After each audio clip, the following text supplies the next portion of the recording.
A very warm welcome to the students of class 9th.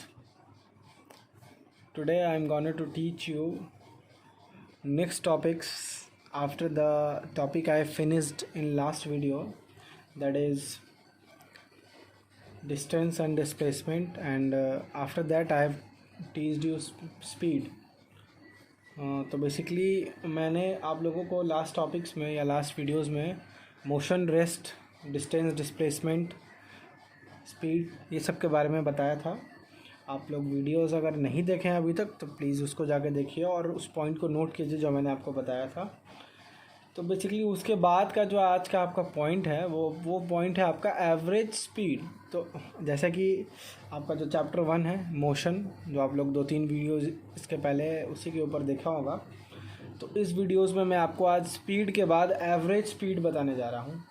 मैंने आपको uniform और non uniform motion भी बताया होगा, तो एक बार रिमाइंड करा दूँ मैं आपको फिर से कि मैंने आपको यूनिफॉर्म और नॉन यूनिफॉर्म मोशन, जो कि यहाँ पे ये अभी आपका है यूनिफॉर्म और नॉन यूनिफॉर्म मोशंस बताया था। मैंने आपको यूनिफॉर्म में यही बताया था कि अगर कोई बॉडी इक्वल डिस्टेंस कवर करे इक्वल इंटरवल ऑफ टाइम में, और जस्ट उसका अपोजिट अगर कोई बॉडी अनइक्वल डिस्टेंस कवर करे इक्वल इंटरवल ऑफ टाइम में, मतलब टाइम का इंटरवल तो स्लॉट सेम रहेगा लेकिन जो डिस्टेंस कवरिंग है वो अनइक्वल हो जाएगा, तभी हमको पता चल पाएगा कि वो इक्वल है कि नहीं है।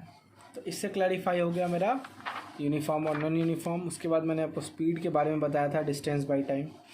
तो हम चलेंगे एवरेज स्पीड के बारे में। एवरेज स्पीड हम लोग क्यों फाइंड करते हैं? सबसे पहला चीज़ तो मैं ये बता दूँ, एवरेज स्पीड फाइंड करने का सबसे बड़ा जो यूज़ है मेरा, फॉर एग्ज़ाम्पल अगर हम किसी एक जगह से दूसरे जगह पे जा रहे हैं और अगर मेरा जो व्हीकल है उसका स्पीड अगर कांस्टेंट है तब तो सही है कि वो हर एक सेकंड, हर एक मिनट, हर एक आवर में इतना स्पीड से चल रहा है। फॉर एग्ज़ाम्पल हम कहीं लॉन्ग टूर पे जा रहे हैं, बीच में मैंने बहुत सारे स्टॉप लिए, पॉज लिए, ब्रेक लिए, कभी मेरे व्हीकल स्लो हुए, कभी मेरे व्हीकल्स बहुत ज़्यादा फास्ट हो गए, तो वहाँ पे स्पीड कांस्टेंट नहीं था, तो वो नॉन यूनिफॉर्म मोशन में आ गया। तो जाहिर सी बात है एवरेज स्पीड अगर निकलता है तो निकलता है सिर्फ और सिर्फ नॉन यूनिफॉर्म मोशन का। तो चलेंगे हम आगे देखेंगे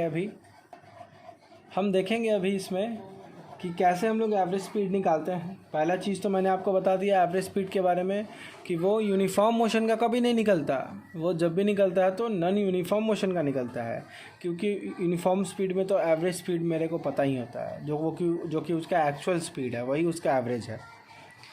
एवरेज का मतलब औसत, टोटल डिस्टेंस का निकालेंगे टोटल टाइम के रिस्पेक्ट में। तो चलिए मैं आपको थोड़ा एक्सप्लेन कर दूँ क्या है आखिर ये एवरेज स्पीड।